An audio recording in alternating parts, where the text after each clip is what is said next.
Tidak masalah jika bertemu atau berjumpa secara reguler dengan jumlah yang terbatas, tapi memang serius membincang dan mendiskusikan ilmu pengetahuan.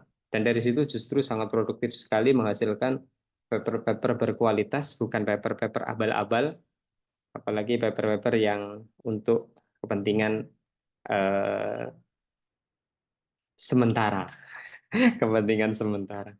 Karena bidang saya di apa? Karena saya menjadi salah satu dari mereka, ya ini mungkin saja menjadi di antara kegelisahan kita bersama.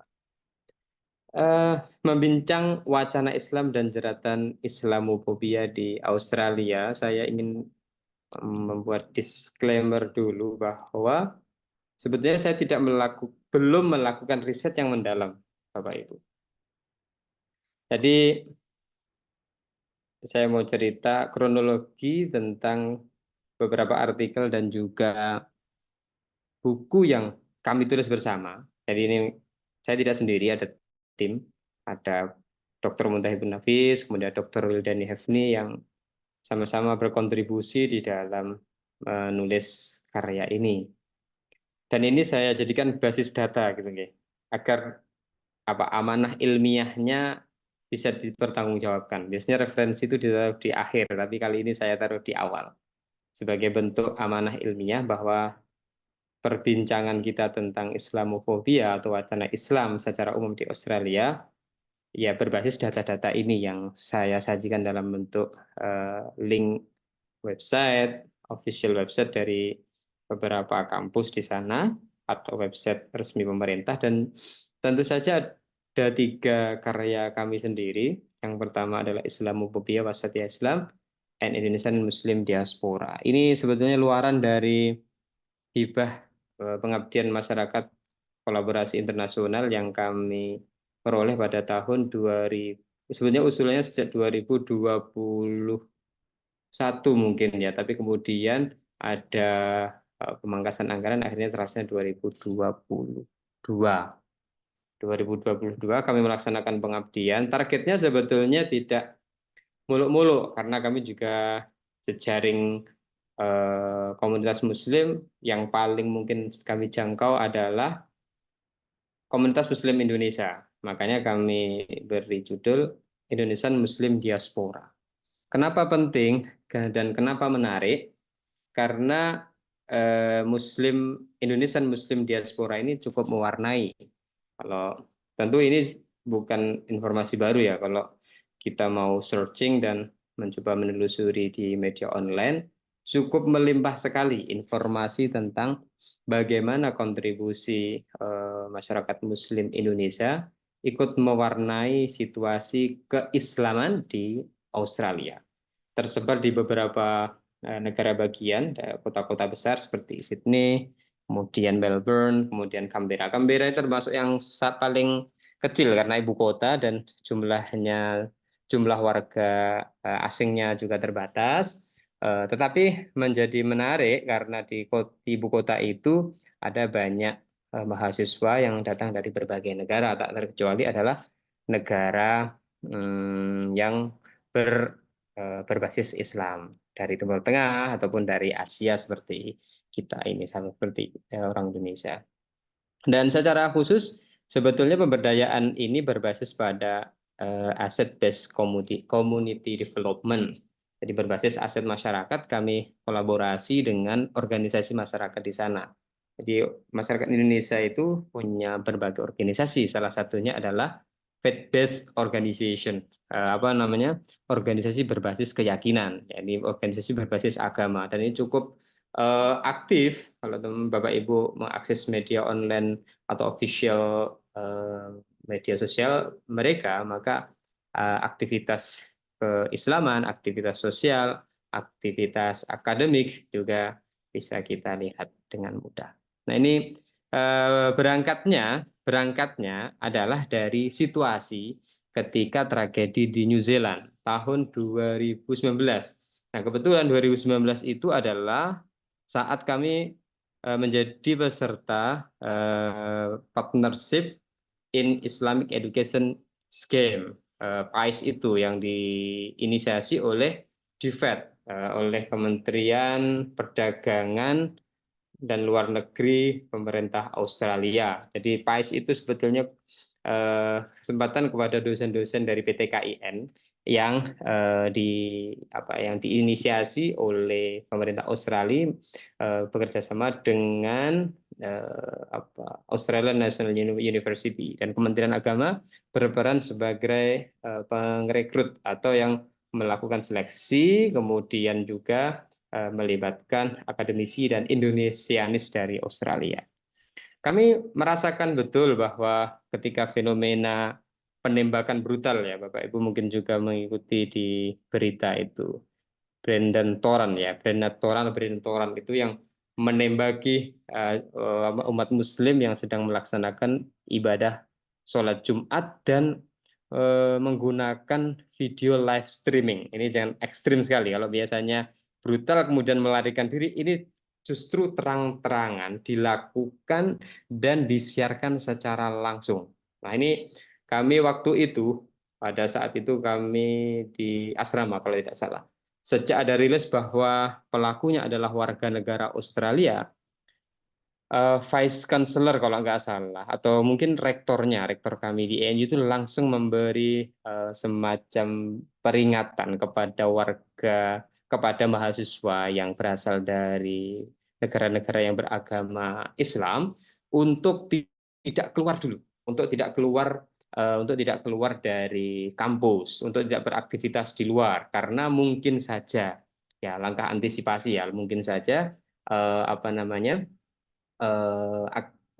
tindakan-tindakan yang mungkin tidak enak boleh jadi akan terjadi jika itu diabaikan. Maka kami diminta untuk standby, untuk bertahan di kampus. Nah, ini membuat kami merasa betul bahwa oh ini tuh yang namanya Islamophobia gini, benar-benar berasa sekali, tidak hanya membaca literatur tapi memang ada. Dan selepas fenomena itu banyak cerita yang datang gitu, misalkan mahasiswa muslimah kerudungnya ditarik, kemudian ada verbal bullying dan lain sebagainya. Dan itu menurut saya kelihatannya perlu untuk kita pelajari lebih jauh sebetulnya fakta apa yang terjadi di balik peristiwa itu. Termasuk apakah benar bahwa Indonesian Muslim Society atau Indonesian Muslim Diaspora itu juga punya kontribusi. Makanya di dalam buku ini sedikit promosi ya. Di dalam buku ini saya sedikit menyinggung tentang bahwa wasatiyah Islam itu secara tidak langsung berkontribusi dalam hal menyuarakan Islam. Komunitas Indonesia itu kalau di luar kan menjadi ambasador. Kalau ada brand ambassador, nih brand ambassador Islam Indonesia itu ya dibawa oleh teman-teman yang ada di luar negeri. Dan mereka ini potretnya macam-macam. Ada yang terpotret bahwa wah Islam Indonesia ya bodoh ae. Sama saja dengan Islam-Islam di luar sana, ya kan? Atau ada Islam-Islam yang mencerminkan tindakan fundamental dan radikal. Persoalan apakah wasatiyah itu diamini oleh seluruh pihak itu mungkin soal lain, tapi saya mendudukkan bahwa wasatiyah adalah salah satu potret yang mungkin saja bisa dijadikan medium untuk mempromosikan bahwa Islam itu seyogyanya memang dilihat dari kacamata damai, dilihat sebagai ajaran yang damai dan membawa spirit kedamaian gitu. Itu sumber data saya. Kemudian yang kedua, dari Karbila Kambera ini juga termasuk dari kegiatan PAIS. Kalau yang pertama ini pengabdian masyarakat. Jadi ada dua kegiatan saya 2019, kalau yang Islamophobia itu 2022. Yang PAIS itu output kami sebetulnya tidak harus menulis, tapi kami karena sayang untuk tidak kami tulis karena ada banyak cerita yang mungkin saja bisa dijadikan refleksi, baik refleksi yang sifatnya personal individual ataupun refleksi akademik. Dari Karbila Kambera tidak spesifik ke Islamophobia, tapi momen ketika Islamophobia itu ada ya ketika kami mengikuti kegiatan PAIS itu. Jadi PAIS itu tahun 2019, kemudian tulisan Islamophobia Wasatiyah Islam ini di tahun 2022, tidak salah begitu. Jadi pengembangan dari yang pertama sekaligus ada upaya untuk aktualisasi terkait dengan isu-isu yang relevan. Kemudian yang terakhir ini berkaitan dengan artikel juga kami sempat menulis bersama teman dengan kolega yang kami beri judul Religious Mobility and Identity in the Life of Urban Muslim Society in Australia, Anatomy of Religious Practice. Yang paling relevan dengan diskusi kita hari ini adalah bahwa ketika kami di Australia secara tidak sengaja dengan membaca, dengan bertemu komunitas, tidak hanya komunitas orang Indonesia, tapi komunitas orang Muslim Australia, kami juga menemukan apa namanya tradisi, bukan sejarah awal mula masuknya Islam di Australia dan juga spirit ajaran Islam di Australia yang membawa spirit inklusivitas. Salah satunya di dalam artikel itu saya membubuhkan atau kami membubuhkan cerita tentang adanya komunitas Sufi yang masih terjaga di bagian saya lupa bagian mana ya, pokoknya di Melbourne, dan di sana terjaga sekali tradisinya mulai dari zawiyahnya hingga apa namanya hingga ritual yang dilakukan pada hari-hari tertentu dan juga ada komunitas tertentu yang aktif untuk melestarikan kegiatan-kegiatan ritual ataupun menjaga ideologi mereka. Dan ini menjadi sangat semakin meneguhkan kami bahwa Australia yang dulu saya kira bahwa wah ini apa namanya sangat seragam sekali nuansanya gitu. Bahkan kalau Islam mungkin Islamnya juga seragam. Tapi ternyata ketika saya tiba di sana dan beraktivitas dan berinteraksi dengan mereka, ternyata sangat variatif sekali. Nah ini mungkin menjadi background personal ya, background yang sifatnya subjektif. Maka saya disclaimer dulu bahwa ini bisa jadi hanya pemantik untuk kita diskusikan lebih jauh karena saya sendiri memang tidak melakukan riset secara mendalam wacana Islamofobia. Barangkali bisa menjadi bahan pemantik kita untuk diskusi di sesi berikutnya. Ini saya coba lacak beberapa literatur yang memungkinkan untuk Bapak Ibu semuanya untuk meng-cross check dan nanti bisa kita jadikan bahan diskusi bersama.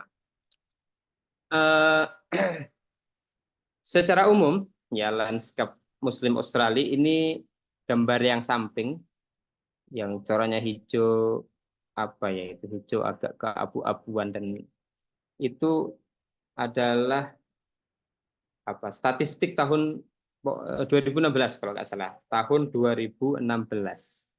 Jadi kebanyakan ya memang masyarakat Muslim, masyarakat Australia itu ya no religion.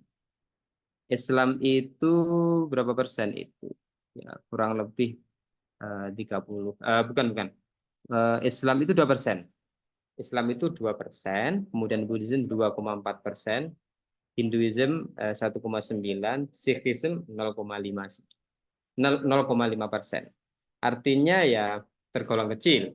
Tapi meskipun kecil, Islam ini nanti akan kita lihat ada varian Islam yang bermacam-macam. Nanti kita lihat di namanya data-data berikutnya. Dan ini saya peroleh berdasarkan statistik tahun terakhir dirilis 2022. Source Australian Bureau of Statistics, Religious Affiliation in Australia. Afiliasi keagamaan di Australia itu secara signifikan Kristen menurun jauh. Ya, menurun jauh. Ini terbukti sekali dulu ketika saya di ANU itu kan ada juga apa namanya itu gereja di sekitar kampus itu gerejanya nggak pernah dipakai, sepi itu. Gerejanya sepi, kemudian di tempat-tempat tertentu juga gereja hampir tidak bisa digunakan. Bukan hampir tidak bisa digunakan, ya tergolong tidak difungsikan, gitu. Tidak difungsikan. Dan gereja yang macam-macam, ada gereja Katolik, ada gereja Anglikan, ada gereja Kristen itu dan lain sebagainya. Bahkan di Melbourne itu yang kalau Bapak Ibu mengikuti perkembangan, salah satu lembaga pendidikan yang berbasis keagamaan, Katolik kalau tidak salah atau Kristen, kemudian dialihfungsikan sekarang menjadi sekolah Muhammadiyah. Nah, satu-satunya sekolah Indonesia yang didirikan di Australia, ya, sekolah Muhammadiyah. Dan mereka memanfaatkan lembaga itu yang sebelumnya memang sudah tidak difungsikan. Karena kalau menggunakan atau mendirikan bangunan baru, konon, ketika kami bincang-bincang dengan warga Indonesia di sana, jauh lebih sulit dibandingkan memanfaatkan lembaga atau bangunan-bangunan yang sudah ada sebelumnya, apalagi basisnya adalah sudah keagamaan.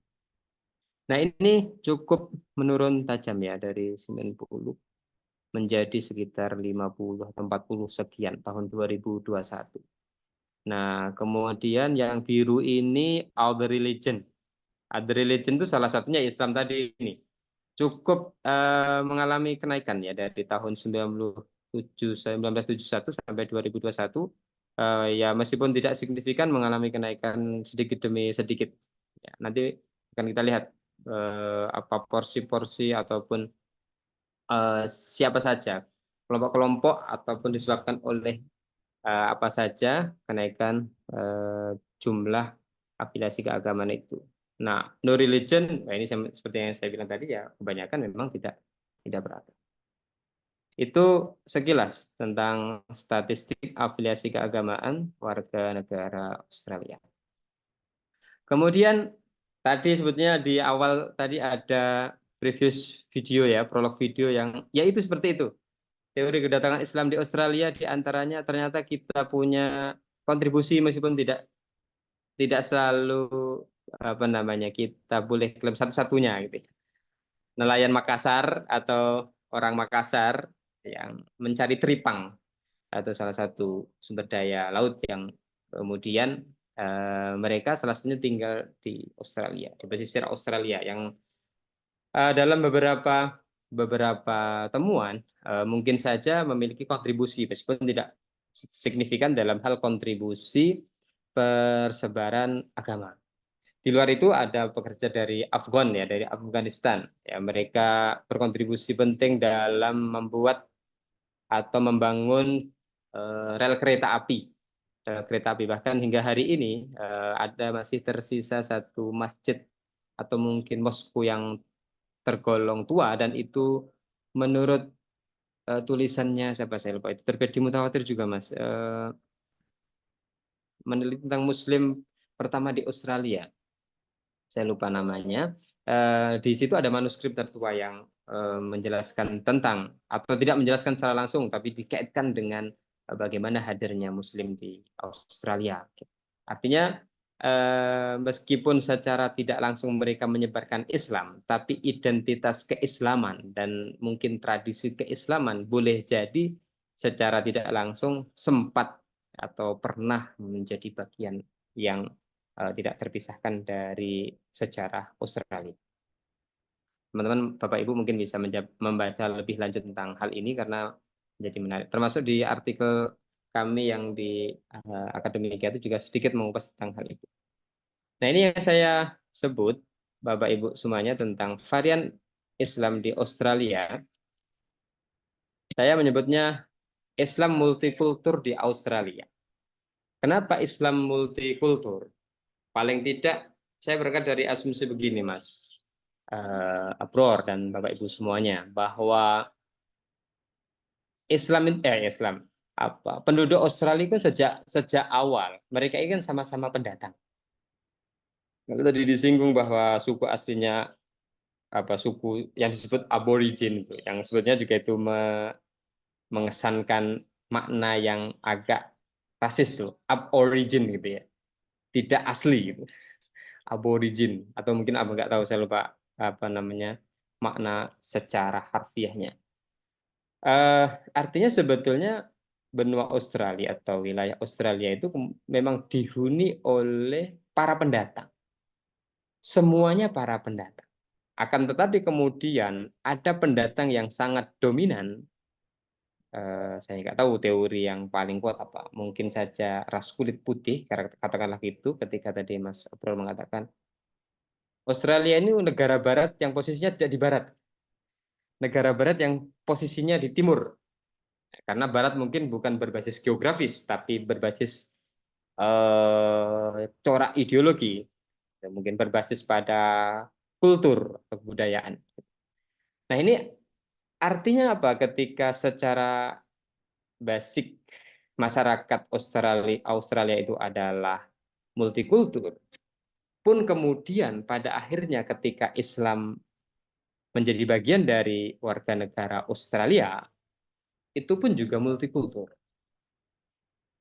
Tentu saja berangkat dari temuan bahwa ya itu bisa dipertanggungjawabkan kalau soal ini, bahwa yang datang ke Australia itu ada banyak unsur, ya ada banyak pihak. Mereka adalah imigran, mereka adalah akademisi atau student, atau mereka adalah orang-orang yang punya relasi dengan pemerintah dalam hal ini. Jadi pekerja itu ada yang bekerja yang memang profesional, ada yang bekerja yang katakanlah mungkin bekerja kelas 2 lah. Yang ya sebetulnya kalau dikatakan profesional dan tidak profesional mungkin ada bias makna juga. Tapi setidaknya itu ada level pekerja. Nah, ada yang datang banyak yang mencari swaka itu kan diantaranya adalah mereka negara yang notabene terafiliasi dengan negara Muslim gitu, atau mayoritas Muslim, dari Bangladesh, dari Afghanistan, dari Palestina, dari Turki, dari apa namanya, dari Timur Tengah yang lain, dari negara Teluk dan lain-lain. Dan ini cukup mewarnai sekali Islam dan corak keislaman di sana. Saya berjumpa beberapa orang Islam yang antara satu Islam atau satu Muslim dengan Muslim yang lainnya coraknya berbeda. Ini saya mention beberapa apa namanya, beberapa yang sempat saya tulis ya. Dan ini coba saya telusuri, ternyata juga sudah ada yang menulis meskipun konteksnya tidak hanya Australia. Bahwa di Australia ini Muslimnya ya macam-macam, ada Muslim Bektashi. Ini apa namanya, akarnya adalah dari apa namanya, tradisi Turki. Tradisi Turki yang dibawa ke Australia oleh orang-orang Turki di era-era Utsmaniyah atau pasca Utsmaniyah atau Ottoman, atau mungkin jauh setelah itu banyak juga yang datang ke Turki. Ada juga Druze Community, Australian Unitarian Druze Community. Ini juga sepertinya bukan komunitas Muslim, tapi sebetulnya mereka mendeklar bahwa mereka Druze itu juga Islam. Kemudian ada Ibadi. Ibadi ini basisnya di Oman. Kalau tidak salah Ibadi itu di Oman. Dulu Pak Dahlan Iskan pernah menulis tentang Ibadiyah. Nah itu juga saya menemukan Ibadi di Oman. Saya baca-baca dari literatur yang otoritatif, mungkin salah satunya ini, bahwa Ibadi ini sekte apa itu, Khawarij yang moderat. Konon begitu, Khawarij yang moderat. Jadi Khawarij kan identik puritanis ya. Khawarij itu identik dengan purifikasi, memurnikan. Tapi Ibadi ini Khawarij tapi yang moderat, akomodatif. Dari sekian yang saya perhatikan ada hanya beberapa ya. Nanti ada Alawi misalkan. Alawi ini bukan Alawi Alawi yang kita tahu tradisional tentang apa itu Ahlus Sunnah, tapi Alawi ini malah Syiah. Mungkin agak agak menarik. Dan Syiah nanti sekte-sekte kita bisa jumpai di sana, Ismaili. Saya juga jumpai Ahmadiyah. Nah, kuat juga Ahmadiyah, ada masjid sendiri namanya Masjid Nurul Huda. Saya tulis di buku ini yang saya tulis dari Karbila Kambera itu, saya juga menjumpai apa namanya Ahmadiyah di sana, dan cukup besar. Bahkan beberapa kali konflik Ahmadiyah di Indonesia itu kemudian kan disupport atau mungkin didukung oleh Ahmadiyah yang ada di sana, karena memang berkembang dari Pakistan, dari India, dari Timur Tengah, itu punya corak warna yang berbeda-beda. Nusantara juga punya, Mas Abror. Nusantara punya, kalau Bapak Ibu pernah membaca, itu ada Global Ikhwan, ada Rufoka, Rufoka atau Rufako, Global Ikhwan. Yang dulu juga pernah saya tulis, dan saya tidak sengaja. Ini ceritanya, dulu saya suatu ketika hari Minggu diajak makan oleh teman-teman ke suatu tempat gitu. Wah, konon katanya ini masakan Nusantara di Sydney kalau tidak salah. Masakan Nusantara, dan ini memberikan servis yang istimewa. Salah satunya adalah makan sepuasnya, bayar seikhlasnya. Ini orang Indonesia banget ya. Kami datang ke sana. Memang betul masakan Nusantara, dan apa namanya, ternyata isinya adalah orang Malaysia. Dan saya kaget. Ternyata logonya adalah Global Ikhwan. Dan itu pernah saya tulis dan saya kaji waktu itu adalah tentang apa namanya itu spirit poligami waktu itu ya. ada gelombang poligami, dan salah satu ada komunitas yang mendukung sekali poligami, dan ini sangat kuat di Malaysia.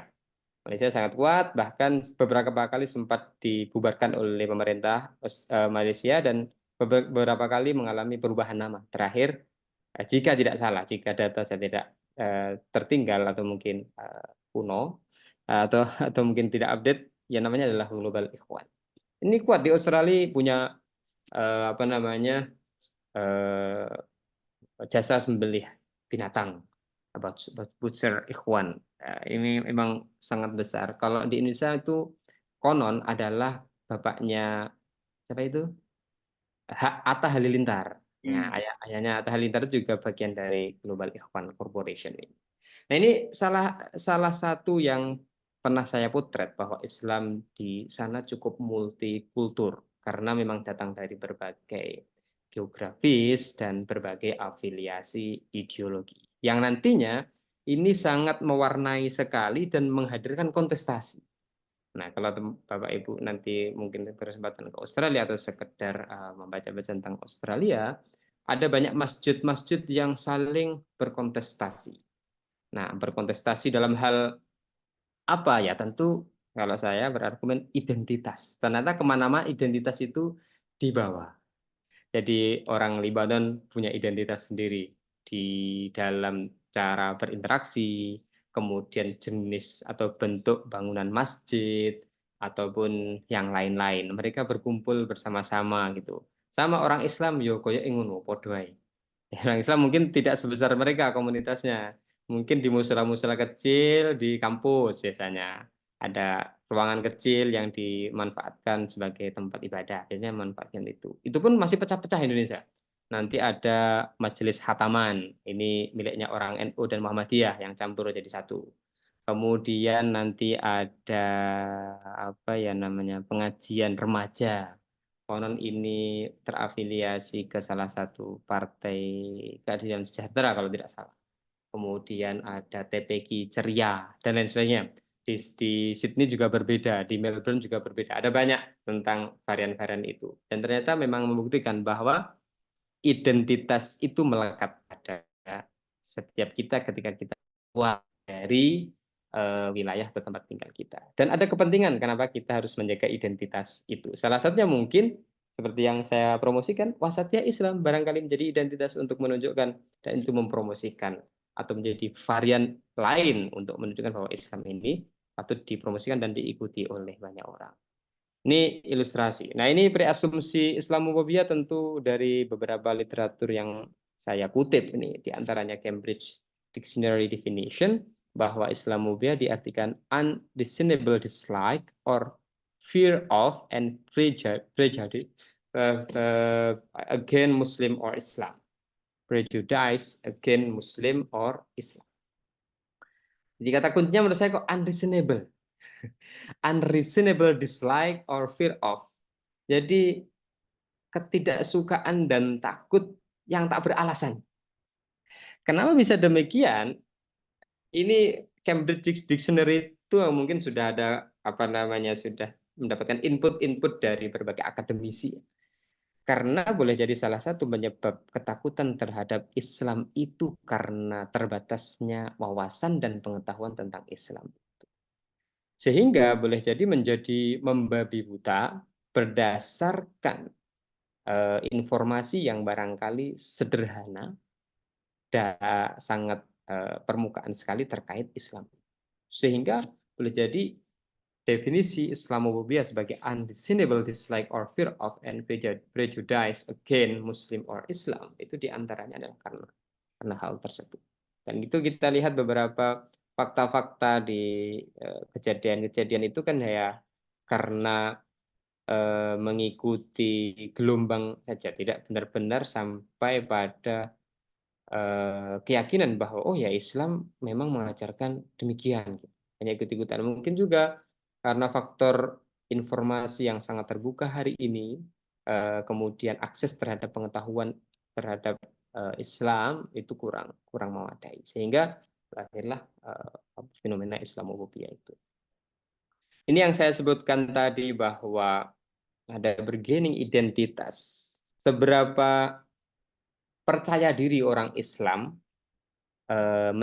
mengidentifikasi diri mereka di Australia itu sebagai orang Muslim. Ada 74% there info 74 Australian Muslim feel Australian. Jadi meskipun mereka Muslim, tapi mereka merasa Australia. Yang salah kaprah adalah mungkin dianggapnya Muslim Australian itu adalah pendatang. Meskipun faktanya memang sebagian besar mereka ada pendatang, tapi pada akhirnya juga sudah menjadi permanent resident atau menjadi citizen ya, sudah menjadi warga asli karena sudah turun temurun dan sudah masuk ke generasi berikutnya yang sudah mungkin sudah lupa bahwa mereka bahwa ibunya nenek moyangnya adalah pendatang. Nah, yang seperti ini mungkin hemat saya eh, bagi sebagian yang warga negara Australia yang lebih awal tinggal di situ merasa bahwa kedatangan umat Islam itu ya harusnya tidak mengklaim bahwa mereka adalah bagian dari mereka. Padahal mereka sendiri, ya kami Australia, kami adalah warga negara Australia, sama-sama kalian semua yang juga warga negara Australia, meskipun dengan berbagai afiliasi agama yang berbeda atau bahkan tidak terafiliasi kepada agama manapun. Ini saya kutip dari kalau tidak salah yang saya sebutkan di sumber sebelumnya tadi dari salah satu universitas. One in four Australian Muslim felt unable to speak up when they or someone they know experience unfavorable treatment. Jadi 1 dari 4 orang warga Muslim Australia itu sulit untuk speak up ketika ada perlakuan yang tidak nyaman terhadap mereka. Karena memang ya mungkin tirani mayoritas itu masih berasa kali ya. Bahwa Muslim pendatang, bahwa orang Arab itu pendatang, ya boleh jadi merasa bahwa kami tetap menjaga identitas, mungkin tetap menjaga identitas Muslim, hanya saja perlu bergening identitas juga dalam keadaan tertentu. Nah, dalam situasi tertentu mereka juga agak sulit menyampaikan. Meskipun supporting sistem di Australia itu cukup cukup cukup baik. Nanti saya sampaikan di bagian akhir di kepolisian, dari organisasi lembaga swadaya masyarakat itu juga mendukung itu. Bahkan kalau tidak salah 24 jam. Jadi saya sempat ada flyer di asrama kami itu, laporkan tindakan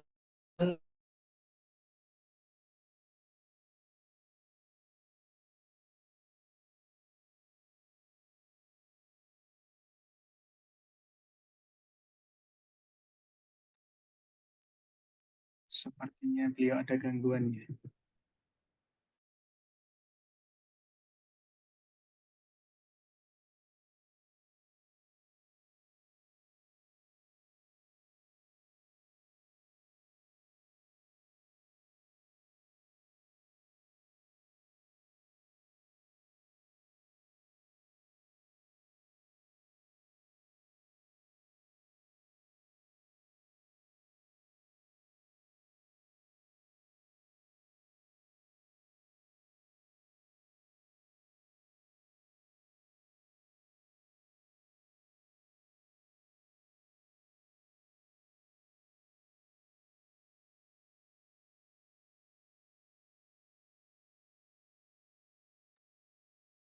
Kita tunggu sebentar ya.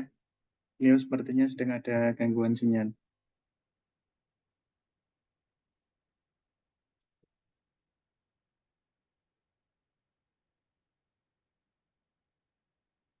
Tahu Mas Yuga ini mungkin mau Mbak Deli sebentar. Monggo moderator.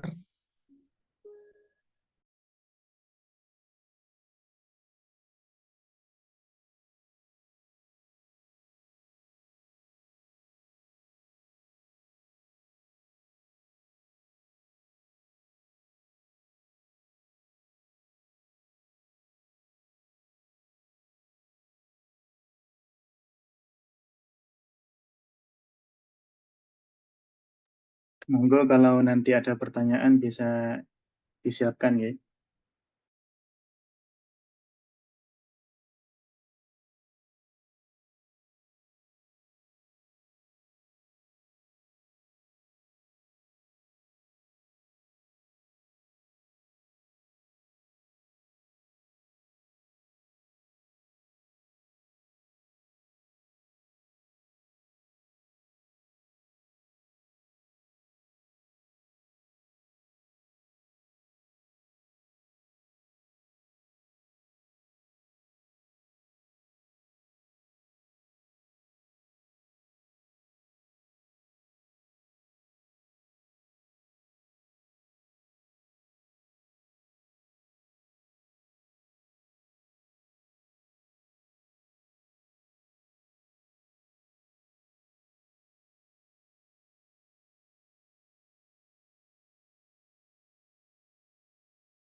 Nah, ini beliau sudah kembali bersama kita. Maaf, lupa. Iya, Ini tadi lupa tidak saya tes. Ternyata mati. Komputernya iya, iya, mati. iya.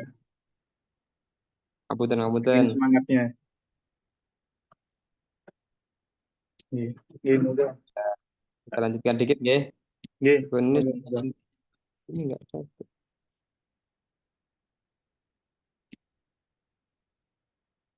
Start video. Baik. Duh, jadi sampai mana tadi nggih? Semoga tidak nge-lag nih penjelasan saya nih.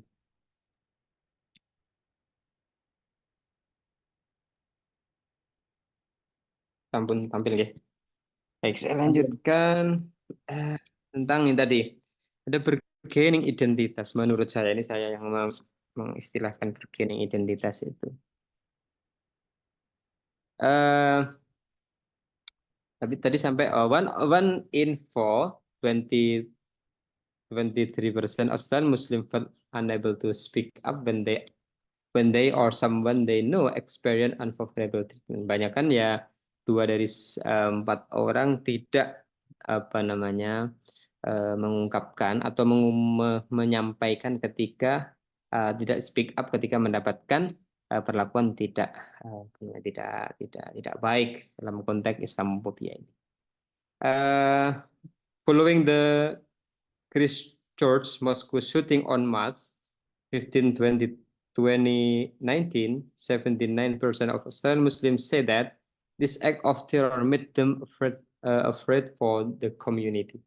Ini salah satu yang saya sampaikan tadi bahwa kalau Mas Abro tadi menyampaikan apakah Islamophobia itu eh, tertrigger atau mungkin juga disebabkan pada fenomena BTC itu ya.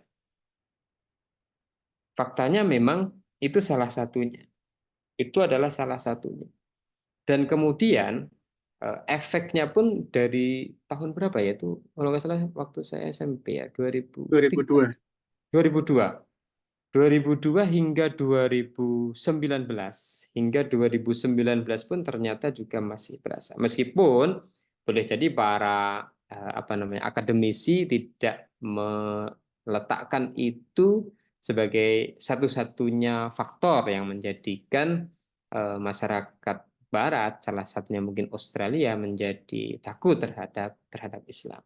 Tapi corak bahwa Islam di sebagian negara yang ditampilkan dengan mode atau dengan cara atau dengan model yang ekstrim, yang tindakan radikal menyumbang menyumbang apa namanya porsi yang cukup besar dalam menampilkan atau menampakkan wajah Islam itu di level atau di panggung dunia. Ini salah satunya. salah satu mungkin, dan itu salah satu ketika saya berkomunikasi dengan beberapa orang di sana pun masih ada juga yang berpandangan, oh Islam itu seperti itu ya. Karena mungkin hanya mengkonsumsi dari media mainstream, apalagi media mainstream tertentu yang masih terbawa pada framing bahwa Islam itu apa identitasnya tunggal. Padahal saya meyakini bahwa Islam berdasarkan data-data yang saya peroleh tentu saja punya identitas yang beragam sekali. Apalagi kalau memotret Islam di Australia itu seperti yang saya lontarkan tadi, idealnya memang sudah menjadi wawasan bersama bahwa Islam itu ya variannya, coraknya, wajahnya bisa bermacam-macam. Kurang lebih begitu. Nah, kemudian ada survei lagi kan Australian Survey of Muslim. 84% merasa nyaman identifying themselves as Australian, seperti selaras dengan tadi itu, selaras dengan apa namanya, statistik sebelumnya itu, dan 62% believe relation between Muslim and non-Muslim are friendly. Artinya memang ada apa namanya, tidak selalu dalam situasi yang sama bahwa orang Indonesia, orang Muslim merasa sebagai orang Australia, dan Australia ada identitas mereka, dan begitu juga orang Australia sendiri ketika berinteraksi dengan orang Muslim juga tidak merasa aneh dan tidak merasa takut, karena ya memang tingkat dan cakupan atau mungkin jangkauan interaksi mereka dengan berbagai komunitas Muslim itu semakin banyak dan semakin tahu lah kira-kira begitu. Artinya, oh Islam itu mungkin tidak sesederhana sebagaimana apa yang diperoleh dari media saja. Nah ini salah satu apa namanya statistik yang lain pula yang saya pikir juga penting sekali tentang snapshot of Australia's view tentang Islamophobia. 6 dari 10 orang would be concerned if one of their close relative were to marry a person of Muslim faith. Ada pengalaman khusus nih ketika salah satu warga negara Indonesia itu kemudian menikah dengan warga Australia. Isu yang muncul kan bisa isu fikihnya, isu apa namanya, isu apa sosialnya ataupun isu-isu yang lainnya. Tapi yang menarik adalah bahwa tidak sedikit di antara mereka warga negara Australia yang sudah tidak lagi merasa apa namanya takut ketika salah satu relatifnya atau warganya atau anggota keluarganya menikah dengan orang Islam sekalipun. Ini menjadi penanda. Jadi yang saya tahu ya tentu hanya Indonesia ya, karena nggak tahu banyak. Dan apalagi kalau yang Timur Tengah itu kelihatannya sudah jauh lebih membaur karena kedatangannya jauh lebih awal dan mereka sudah generasi kesekian di Australia. Artinya hubungan mereka itu adalah hubungan yang sangat cair. Sehingga saya pikir soal Islamophobia itu meskipun ada, tapi sesungguhnya memang itu tidak bisa kita generalisasi. Tidak bisa digeneralisasi bahwa Islamophobia itu masif dan marak. Memang iya ada dalam beberapa catatan statistik menurut beberapa kampus-kampus ternama di Australia, Western University, Deakin University, ataupun ANU sendiri juga punya lembaga riset yang melihat itu bahwa Islamophobia masih ada. Tapi bahwa akademisi itu berkontribusi penting dalam menyuarakan melalui media-media yang memungkinkan itu sangat efektif sekali, apalagi ketika itu didukung oleh pemerintah Australia dengan memberikan fasilitas terbuka. Salah satunya kalau tidak salah saya tadi mencantumkan di bagian awal itu, salah satunya adalah apa ya tadi ya, islamophobia.com.au. Ini salah satu media yang bisa digunakan untuk memantau bahkan juga untuk melaporkan ketika ada tindakan-tindakan Islamophobia. Artinya supporting sistem itu cukup masif dari berbagai lintas elemen masyarakatnya sendiri, apun juga negara, dan awareness terhadap itu juga cukup baik karena dukungan warga yang beragama Islam juga semakin banyak dan tular menular informasi tentang keberadaan dan hakikat orang Muslim juga semakin berkembang. Kemudian beberapa aspek, nah ini ini yang saya pikir yang penting ya, yang ingin kita jadikan bahan diskusi dan renungan kita bersama. Eh, Adanya Islamophobia menurut saya ya kita tidak bisa melepaskan diri dari menguatnya gengsi identitas Muslim. Ini mungkin bisa jadi catatan untuk kita jadikan bahan diskusi kita bahwa ketika Islam di Australia itu variannya beragam dan satu dengan yang lainnya itu berkontestasi dalam hal identitas. Artinya bahwa apa yang kita ketahui tentang klaim saya yang paling Islam, Anda yang paling Islam atau yang paling tidak Islam, itu ternyata menurut saya dalam asumsi saya bahwa itu juga bisa melahirkan ketidakharmonisan.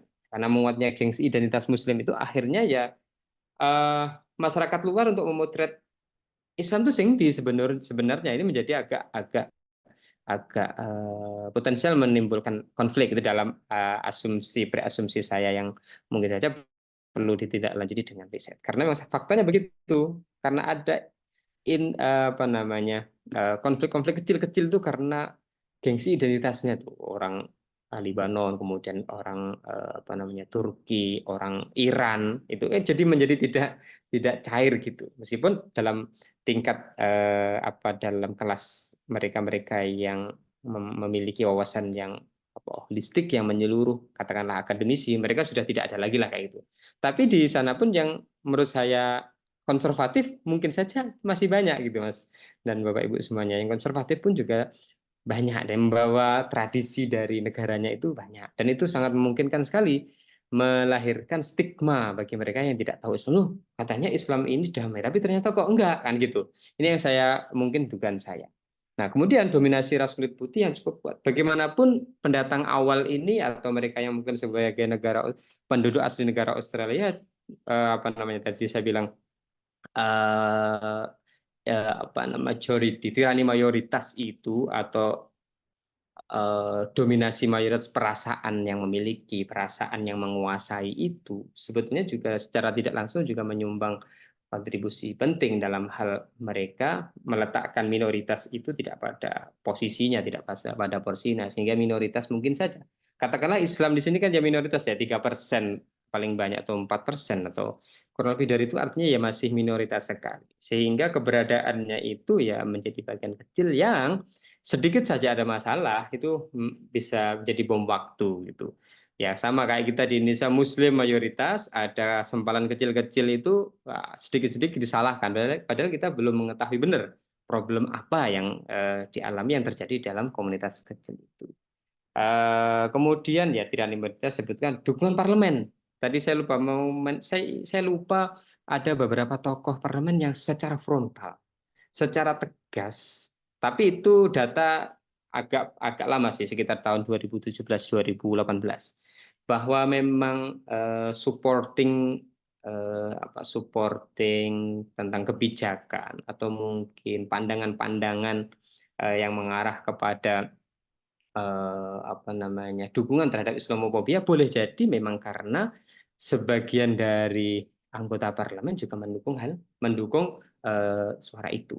Artinya yaitu mungkin saja memiliki pengaruh yang cukup signifikan terhadap sikap dan respon masyarakat terhadap umat Islam atau bagaimana memandang umat Islam. Bahkan saya pernah juga ikut di apa ya kayak semacam sidang paripurna gitu di parliamentary house di Canberra waktu itu. Ya sangat ekstrim sekali ketika mereka menyatakan tidak setuju dengan kedatangan imigran Arab, imigran yang terafiliasi Islam, dan itu disiarkan dan dipublikasi. Artinya kan ini mewarnai juga apa pecahan-pecahan yang tetap menjaga cara bersikap dan bagaimana merespon minoritas itu didukung oleh parlemen. Nah, mungkin nanti bisa dilacak lebih jauh ada saya lupa namanya dan mungkin saja pada perkembangannya tentu berbasis apa namanya berbasis pada ideologi yang dibawa barangkali ya ada kelanjutan-kelanjutan itu meskipun data yang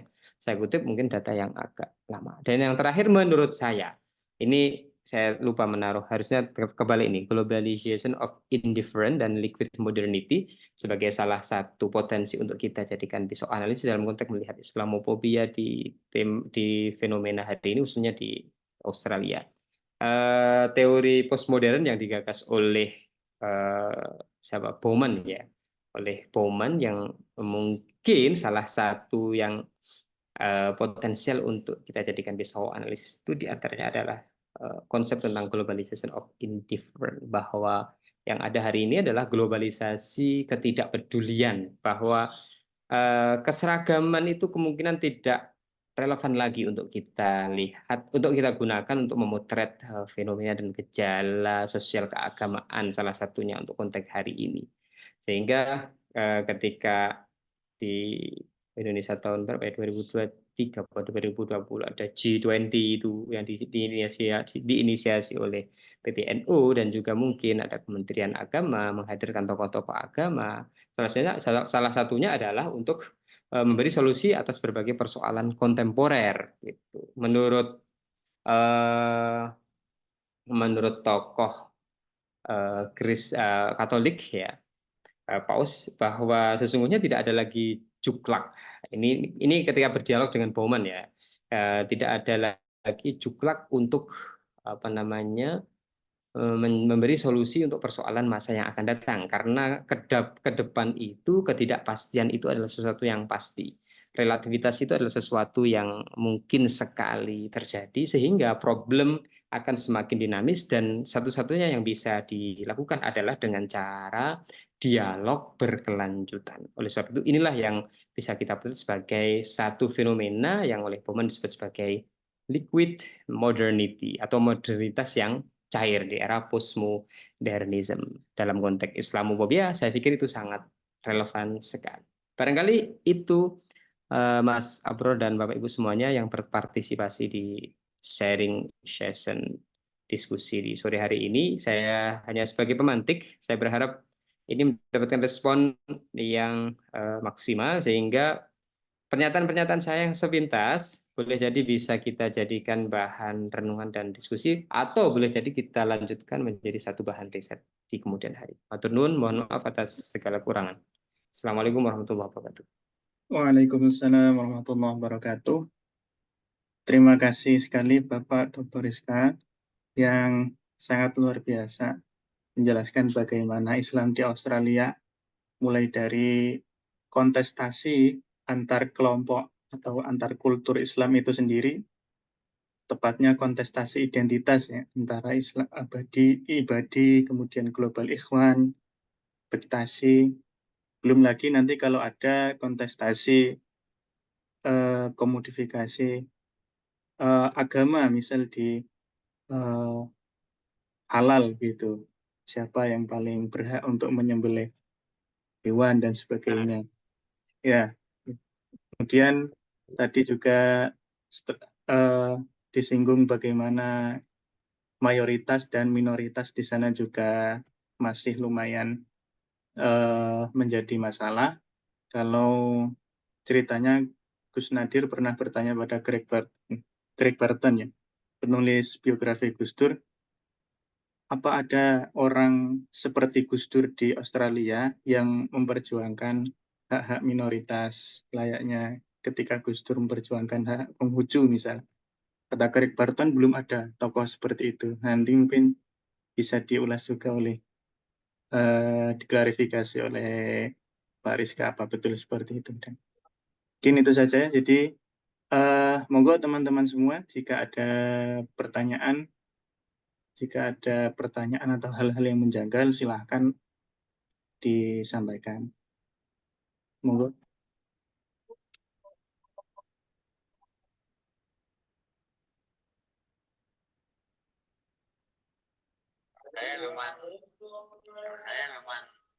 Oh ya, iya, monggo, monggo. Nama dan asal dipersilakan.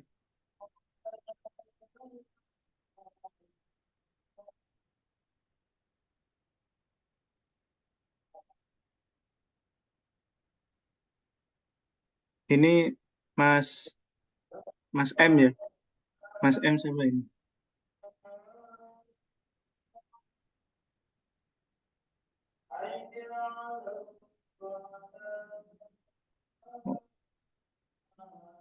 Ini rata-rata komunitas apa Mas Abror? Ini komunitas tingkat studi gitu nggih? Ya, rata-rata teman-teman mahasiswa dan beberapa ada yang dosen juga. Nggih, nggih. Iya. Atau mungkin sambil menunggu tadi apa namanya yang dilontarkan Mas Abror tadi menarik juga tuh. Ya Iya, level saya belum seperti Pak Greg Burton lah ya. iya, iya. Nah, tapi itu penting karena memang saya nggak tahu ini apakah menjawab ini refleksi aja lah bahwa Indonesianis itu meskipun kita ngomongin Islamophobia tidak hanya Indonesianis ya bahwa apa namanya Indonesianis atau orang Australia, khususnya orang Australia yang mengkaji tentang Indonesia dan salah satunya mungkin atau sebagian dari mereka itu kemudian belajar dengan kultur Indonesia, mempelajari tokoh Indonesia, pemikiran-pemikiran Indonesia, warisan Indonesia, itu kayak merasa bahwa mereka itu orang Indonesia banget. Dan salah satu di antaranya ya mengambil value-value dan nilai-nilai yang mereka peroleh pada saat riset dan melakukan penggalian data di Indonesia. Nah, mungkin kalau tadi Burton mengatakan selevel Gus Dur itu di Australia belum ada gitu ya. Selevel Gus Dur itu di Australia belum ada. Mungkin saja. Hemat saya mungkin dalam konteks dan figur yang berbeda atau mungkin corak pemikiran yang berbeda. Maksudnya tidak harus orang-orang yang terafiliasi pada afiliasi keagamaan tertentu. Katakanlah mungkin sebagian dari mereka adalah lembaga swadaya masyarakat, tidak dalam arti ketokohan gitu. Sebetulnya spirit warga negara Australia sendiri ya mungkin sebagian dari mereka apa namanya sadar bahwa keberadaan minoritas itu sebetulnya sangat urgent karena hakikatnya kesadaran mereka sebagai citizen sebagai warga negara Australia itu ya mungkin saja karena sebagian dari mereka merasa bahwa mereka ya juga pendatang sama-sama pendatang. Ini ditopang atau didukung dengan apa namanya pengakuan pemerintah Mas Abro. Saya tidak tahu lupa tahun berapa itu sejak tahun tertentu itu kemudian bendera suku aborigin kalau nggak salah suku aborigin itu juga kemudian dikibarkan di samping bendera Australia. Kemudian mereka dilibatkan di apa namanya atau hak-hak mereka itu dipenuhi ketika misalkan di public service atau mungkin juga ketika mereka menjadi akademisi itu diantaranya mereka itu sudah sangat berbeda dengan eh, periode-periode lalu bahwa keberadaan mereka itu sudah cukup diakini dan bahkan sebagian masyarakat atau mungkin sebagian masyarakat sebagian besar masyarakat Australia sudah merasa bahwa ya mereka itu unity in diversity. Mereka itu ya satu kesatuan dalam keragaman. Sama-sama sadar bahwa mereka itu sama-sama pendatang atau sama-sama berbeda. Hanya saja beda datangnya, ada yang datang lebih awal, ada yang datang belakangan. Kemudian yang datang lebih awal menjadi mayoritas, yang datang belakangan menjadi minoritas. Nah, mungkin saya tidak tahu juga tokoh-tokoh siapa yang selevel Gus Dur, atau mungkin setidaknya ya bahwa kelompok-kelompok lembaga swadaya masyarakat, NGO-NGO, itu ada banyak yang sudah memperhatikan hal itu. Terbukti ketika saya tadi mengelaborasi tentang fenomena Islamophobia, itu kan fenomena yang apa namanya yang menjadikan Muslim itu sebagai target dan mereka adalah minoritas.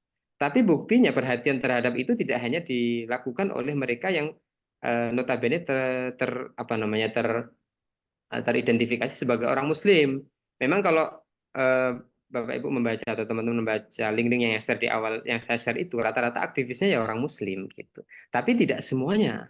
Ya orang Muslim itu akademisi misalnya akademisi Muslim, akademisi yang concern di bidang Islaman, mereka sangat memiliki perhatian terhadap Islamophobia itu. Tapi di luar itu ada potensi sekali bahwa warga negara Australia sendiri yang notabene tidak teridentifikasi sebagai Muslim secara identitas, mereka juga mendukung dan mensupport keberadaan minoritas itu. Ya terakhir tentu fenomena Palestina lah ya.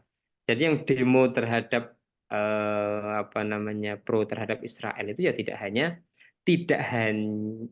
yang pro terhadap Israel tidak hanya orang Islam tapi juga warga negara Australia. Saya pikir itu ada Iya, yang bertanya iya, iya. Mas Abra. Makasih. Iya, terima kasih. Mas Yusuf, monggo silakan Mas Yusuf. Ini sepertinya dari Nggih, Murakista. matur nuwun, Mas Abror. Assalamualaikum, Bapak, Pak Rizko.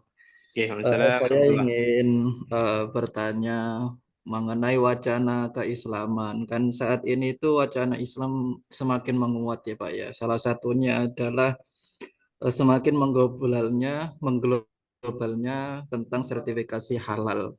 Ya, seperti yang disinggung Mas Abror tadi ya. Nah, masalah Islamophobia ini kan banyak sekali faktornya ya Pak ya, entah itu dari sosial, politik dan lain sebagainya, atau kayak siapa ya, Ali Sina itu kalau nggak salah, dia seorang Muslim terus dia murtad terus malah mengecam Islam sendiri Bapak. Dia mempunyai satu website gitu ya. Nah, mengenai wacana Islam itu, apakah di Australia itu masyarakat di Australia di sana itu mempunyai trust isu terhadap wacana keislaman? Karena kan semisal ini kita fokuskan ke sertifikasi halal gitu Pak. Adakah di sana penolakan atau bagaimana begitu? Lebih ke trust isunya ada nggak sih Pak? Gitu. Terima kasih. Oke, terima kasih. Eh, Menarik. Untuk konteks sertifikasi halal itu sejauh yang saya dapat datanya adalah mungkin bisa dikaitkan dengan terbentuknya organisasi umat Islam di Australia. Jadi begini, mungkin ini akan nyambung juga dengan otoritas keagamaan ya, termasuk nanti mungkin saja siapa yang berhak melabelisasi kehalalan suatu produk. Dan apa namanya soal halal produk atau labelisasi halal itu adalah salah satu concern juga. Salah satu peneliti Indonesia yang sekarang menjadi guru atau menjadi dosen di INU itu Bu Eva Fahrunisa dan dapat grant yang cukup prestis meneliti tentang halal tapi di Asia dan itu termasuk menjadi apa namanya perhatian negara Australia. Yang saya tahu bahwa ternyata kesadaran tentang keragaman itu terjadi kesadaran bahwa Muslim Australia itu varian, ada fragmentasi yang tidak satu, ternyata itu disadari. Terbukti kemudian ada kalau tidak salah namanya Majelis Council of Ulama. Ulama Majelis Council of Ulama. Saya lupa nanti coba di teman-teman Bapak Ibu bisa mencek. Jadi ada satu lembaga itu yang kemudian katakanlah ya seperti MUI lah MUI atau mungkin seperti majelis fatwa yang mengakomodir atau harapannya di dalam organisasi itu adalah apa namanya mengakomodasi berbagai varian-varian corak keislamannya. Salah satunya katakanlah ketika datang masuk bulan Ramadan atau mungkin ketika selesai Ramadan dan masuk hari raya Idul Fitri atau Idul Adha itu selalu ada rilis Ramadan akan jatuh pada hari ini gitu. Ramadan selesai di tanggal ini dan mulai 1 Syawal atau masuk di apa namanya bulan Syawal.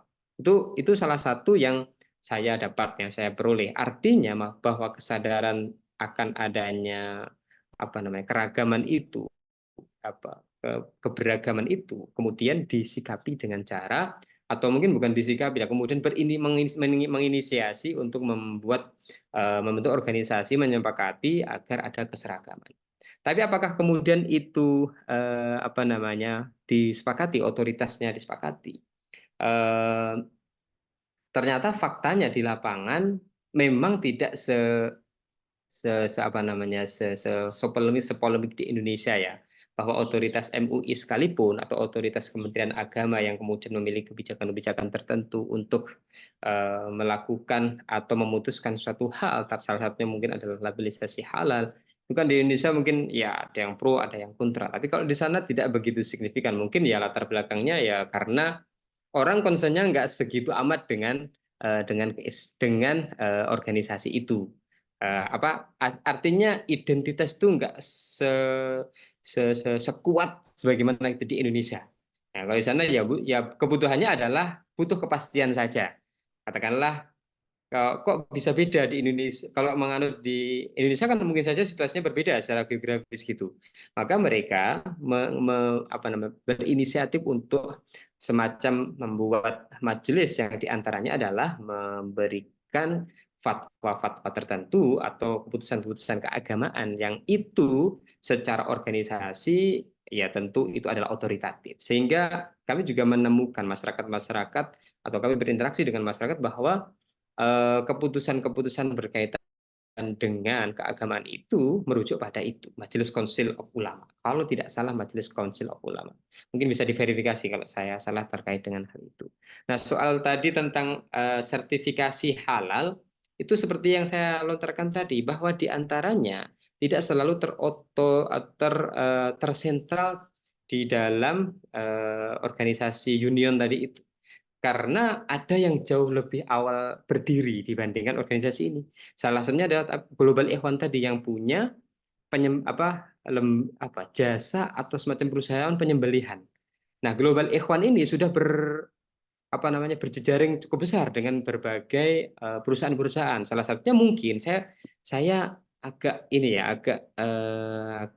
kurang yakin karena nggak punya data tentang itu. Boleh jadi pemerintah Australia itu diantaranya tidak bekerja sama dengan Majelis Konsil atau bahkan bekerja sama dengan salah satu organisasi itu. Karena di Global Event sendiri cukup besar kontribusinya dalam distribusi hewan daging yang hewan sembelihan itu yang disertifikasi secara halal. Tapi tetap ada potensi bahwa Majelis Council tadi memiliki otoritas yang melampaui organisasi-organisasi di bawahnya itu. Karena memang kalau level kayak Global Event itu kan ya kecil ya, karena itu basisnya adalah Nusantara, basisnya adalah Malaysia, sementara warga Muslim di Australia ini cukup varian sekali. Ada yang dari Lebanon, dari Nigeria, dari Egypt, dari dari Turki, dan masing-masing sangat kuat identitas mereka itu. Maka friksi-friksi itu ya memang tetap ada itu, dan cenderung kepada salah satu tokoh agama yang punya patron itu juga tampak Mas di sana. Apalagi punya masjid yang masjidnya itu besar, masjidnya itu kemudian punya kontribusi secara sosial yang masif, itu besar juga pengaruhnya terhadap masyarakat, khususnya adalah masyarakat Muslim. Jadi saya juga pernah berkunjung di Melbourne kalau nggak salah, itu ada satu lembaga namanya Isomir. Isomir itu adalah salah satu lembaga sosial tapi berbasis Islam. Jadi menariknya ada masjid, sebelahnya ini kayak panti asuhan. Nah, panti asuhan ini adalah memberikan fasilitas kepada mereka yang homeless atau mereka yang sudah tidak punya rumah, ditinggalkan keluarganya, meskipun tidak beragama Islam. Ini menarik lagi nih, karena ternyata mereka dengan identitas keislamannya kemudian berderma, tapi tidak hanya untuk orang Islam saja. Dan ini besar. Mungkin teman-teman bisa ngecek itu Isomir Melbourne. Itu ada masjidnya besar, kemudian di sana juga ada lembaganya dan didukung oleh warga Muslim yang terafiliasi ke dalam masjid itu. Ya, ini yang saya sebut bahwa kelekatan terhadap identitas itu masih ada sekali. Nah, ini waktu itu saya diantarkan Pak Julian Mili, Indonesianis yang lama tinggal di Bandung kalau nggak salah, yang meneliti tentang manakib di Bandung, di Sunda. Mungkin itu ya respon saya, Mas Yusuf. Nggak tahu apakah itu memberikan feedback atau malah bisa menimbulkan pertanyaan-pertanyaan lanjutan. Karena ini sharing session. Matur nuwun. Baik, terima kasih Pak Rizka. Mas Yusuf, atau ada tanggapan yang ingin disampaikan sebelum ke pertanyaan terakhir mungkin? Udah cukup Mas Abrar. Baik, terima kasih. Apa masih ada pertanyaan? Kalau tidak ada, ini aja Mas Oke. Abdul apa namanya memberi statement, bukan saya yang beri statement. Karena ini nanti, mohon maaf, saya harusnya jam 4 ada kegiatan, jadi mungkin Oh iya, agak boleh baik-baik. Terima bisa kasih dilanjut di karena sesi memang yang lain. waktunya sudah selesai ya, sudah jam 4. Dan materi yang disampaikan juga sudah komprehensif dan cukup memuaskan, sangat memuaskan. Terima kasih pada Pak Rizka telah memberikan pandangan-pandangannya, telah memberikan hasil risetnya dan pemikirannya pada sore hari ini. Sebelum itu mungkin Pak Rizka ada yang memberikan 1-2 kalimat penutup. Ya, saya tidak menyampaikan yang sifatnya substantif, tapi saya mengajak teman-teman dan Bapak Ibu semua yang hadir di sharing session ini untuk memverifikasi kebenaran yang saya sampaikan, kira-kira begitu, agar produktif dan kemudian di kesempatan yang lain kita berdiskusi lebih jauh. Soal tadi halal labeling halal tadi, saya pikir juga menjadi isu yang penting untuk dikembangkan, dan saya tahu Mas Abdul dan teman-teman juga sangat concern di bidang ini. Terima kasih. Mohon maaf kalau ada salah-salah. Baik, terima kasih Pak Dr. Rizka, karena memang salah satu tujuan adanya diskusi ini ya untuk memantik teman-teman agar melakukan sesuatu, ya begitulah. Jadi dari saya sendiri sebagai moderator dan mewakili teman-teman Mas Nawi, mohon maaf apabila ada kekurangan. Dan khusus pada Pak Rizka, terima kasih. Mudah-mudahan tidak bosan-bosan untuk memberikan ilmunya. Dan pada teman-teman semua, terima kasih sudah menyempatkan hadir. Kurang lebihnya mohon maaf. Assalamualaikum warahmatullahi wabarakatuh. Sampai jumpa di Waalaikumsalam. kesempatan selanjutnya. Assalamualaikum warahmatullahi wabarakatuh. Terima kasih Mas. Mohon maaf nggih. Oke, monggo Bapak Tersun.